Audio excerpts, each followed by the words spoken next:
Congress party प्रदेश के आने वाले 2027 के चुनाव को लेकर गंभीर नजर आ रही है। कांग्रेस बीजेपी पर तमाम मुद्दों को लेकर हमलावर होती भी दिखाई दे रही है, जिसके चलते कांग्रेस के पूर्व राज्य मंत्री और मनीष कुमार ने एचएनएन संवाददाता से खास बातचीत में बताया कि पहाड़ मैदान के मामले पर सियासत की जा रही है। बीजेपी पहाड़ और मैदान के मुद्दे पर जनता को गुमराह कर रही है, जबकि ना कोई पहाड़ी है और ना मैदानी, सब उत्तराखंडी है। लगातार प्रदेश की राजनीति में जिस तरह से हलचल हो रही है, सदन में जो हुआ उसके बाद से लगातार जिस तरह का माहौल हो रहा है, इन तमाम बातों को लेकर के बातचीत करने के लिए इस वक्त हमारे साथ पूर्व राज्य मंत्री और प्रदेश महामंत्री कांग्रेस मनीष कुमार जी हैं। उनसे बातचीत करते हैं। सर, बहुत बहुत स्वागत है आपके चैनल पर। धन्यवाद एचएनएन। सर, जिस तरह देखा जाए कि प्रदेश में जो कुछ हो रहा है, सदन में जिस तरह से बयानबाजी हुई, उसके बाद इस्तीफा तो हो गया, लेकिन उसके बावजूद भी लगातार कांग्रेस जो है इस मुद्दे को छोड़ नहीं रही है। आखिरकार ये लड़ाई कितनी लंबी लगने वाली है? देखिए, ये जो प्रदेश के अंदर आज माहौल ख़राब किया है, इसके लिए पूर्णतः भाजपा जिम्मेदार है।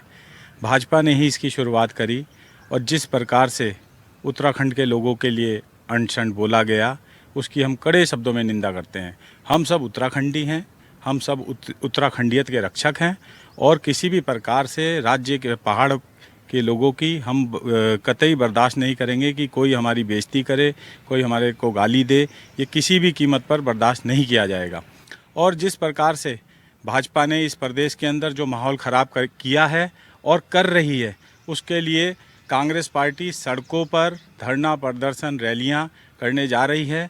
और पूर्व में भी हमने करे थे, धरने प्रदर्शन रैलियां करी थी। आगे भी हम लोग भाजपा का जो चाल चरित्र है ये जनता के सामने लेकर आएंगे, सच्चाई लेकर आएंगे। किस प्रकार से प्रदेश के अंदर आप देखिए बेरोजगारी की समस्याएं हैं, महिला उत्पीड़न है।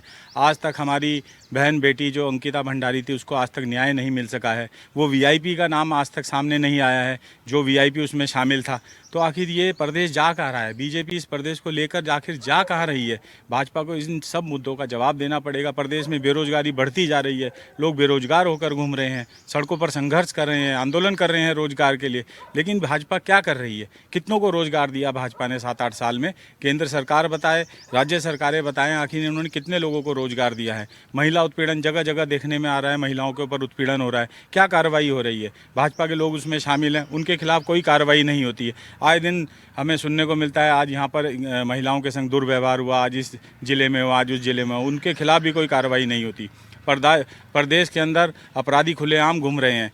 तो आखिर भाजपा इस प्रदेश को ले जाना कहाँ चाहती है? इन सब मुद्दों को लेकर कांग्रेस पार्टी निरंतर सड़कों से सदन तक संघर्ष करती है और करती रहेगी। जिस तरह से देखा जाए कि अभी हाल ही में पहाड़ प्लेन को लेकर ये आरोप लगा कांग्रेस पर कि पहाड़ और प्लेन कांग्रेस कर रही है, हम तो विकास करना चाहते हैं। नहीं, पहाड़ प्लेन हम नहीं कर रहे। पहाड़ प्लेन तो भाजपा कर रही है, शुरुआत भाजपा ने करी है। हम पहाड़ प्लेन नहीं कर रहे। हम सब एक हैं, उत्तराखंडियत है, पूरा उत्तराखंड एक है। हम सब उत्तराखंडी हैं। जो पहाड़ में रहता है वो उत्तराखंडी है, जो पहाड़ में रहता है वो पहाड़ी है। मैं पहाड़ में रहता हूँ, मैं पहाड़ी हूँ। मैं उत्तराखंड में रहता हूँ, मैं उत्तराखंडी हूँ। ये जो बातें करती है ये भाजपा करती है। जो समाज के अंदर बांटने का काम कर रही है, भाजपा कर रही है। सांप्रदायिकता का जो जहर घोल रही है वो बीजेपी घोल रही है, कांग्रेस नहीं घोलती। कांग्रेस तो सर्वधर्म संभाव वाली पार्टी है, सबको लेकर साथ चलने वाली पार्टी है और सबको साथ लेकर चलती है। हाल ही में जो भाजपा के मंत्री हैं गणेश जोशी, उनको विजिलेंस के एक मामले में राहत मिली है, उसको कैसे देखते हैं? देखिए, विजिलेंस जो जांच है वो तो राज्य सरकार के अंदर आती है। विजिलेंस जो है वो तो राज्य सरकार की एक वो अंग है, गृह मंत्रालय का एक अंग है राज्य के। तो उसमें तो जांच उन्हें क्लियर होनी ही थी। इसकी केंद्र से जांच होती, कोई स्वतंत्र एजेंसी इसकी जांच करती, तब पता चलता कि घोटाला हुआ है या नहीं हुआ है। ये तो राज्य सरकार की ही एजेंसियां हैं, वो तो क्लीन चिट देंगी अपने मंत्री को, वो तो बचाएंगे ही अपने मंत्री को। 23 मार्च की अगर हम बात करें तो 3 साल का कार्यकाल धामी सरकार करने जा रही है। इस पूरे कार्यकाल को आप कैसे देखते हैं? 3 साल के कार्यकाल को बतौर एक राज्य मंत्री आप रहे हैं। देखिए, राज्य के अंदर जब हम थे, जब कांग्रेस सरकारें थी, तो हमारा कांग्रेस का इतना केंद्र से इतना पैसा आता था, इतना विकास होता था, जगह जगह विकास कार्य दिखाई देते थे।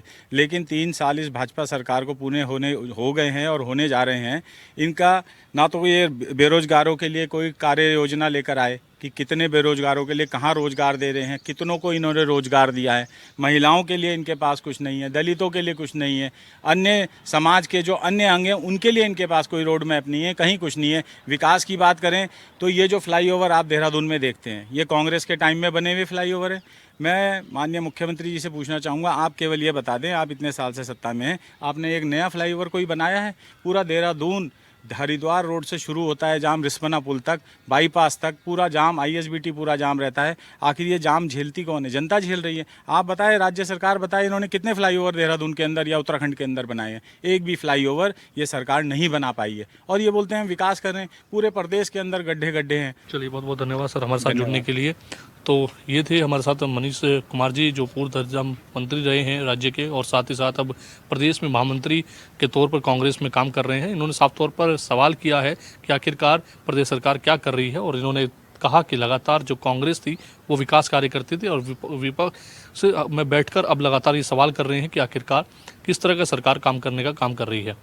कैमरा पर्सन अनिमेश साजवान के साथ में योगेश आर्य, HNN 24/7 देहरादून।